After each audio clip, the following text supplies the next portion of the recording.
Jake Barber says that when he retrieved a so-called 8-gon-shaped UAP, he had an intense emotional reaction, which convinced him he'd connected telepathically with a non-human intelligence. You're talking UFOs, flying saucers, and... That's probably one of the hardest conversations. That object, or whatever was controlling that object, was also connecting to me through the mind, through my mind. And so, how did the object come to land? I think it was invited to land by the Psionics team. Jake says his mission that night came from no accidental crash. The UAP was summoned by a separate team, a special team with special abilities. They're called Psionics. What is a psionic? A psionic person is someone with the predisposition for extratemporal, you could say, abilities and sensitivities. Extratemporal abilities, also known as psychic powers. What did you discover the psionics were being used for in the program?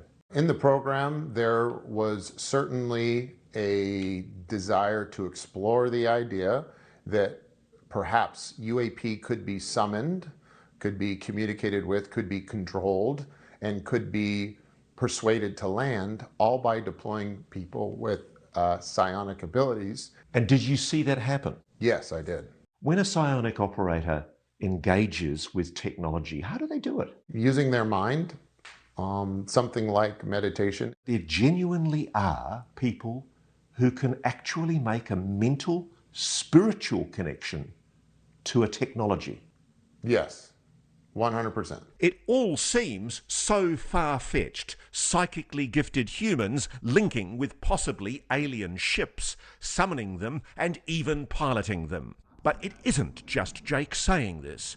Don Paul, another decorated Special Forces operator and colleague of Jake's, says he's also seen what psionics can do. I've had the pleasure of meeting multiple psionic assets. I've seen them function. I know that they're capable of doing what they're doing. You can definitively say that you believe there is a capacity in the human mind to somehow psychically, telepathically connect.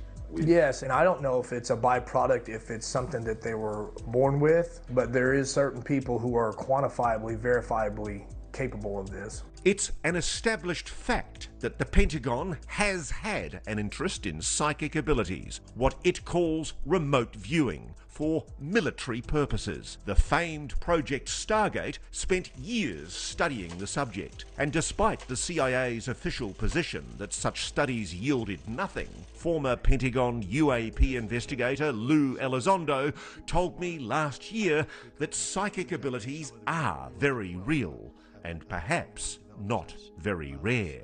So this is an ontological shock, I think, for many people watching this, because we're all being told, firstly, there's no such thing as aliens visiting this planet, and secondly, there's no such thing as telepathy or psychic abilities. It's rubbish.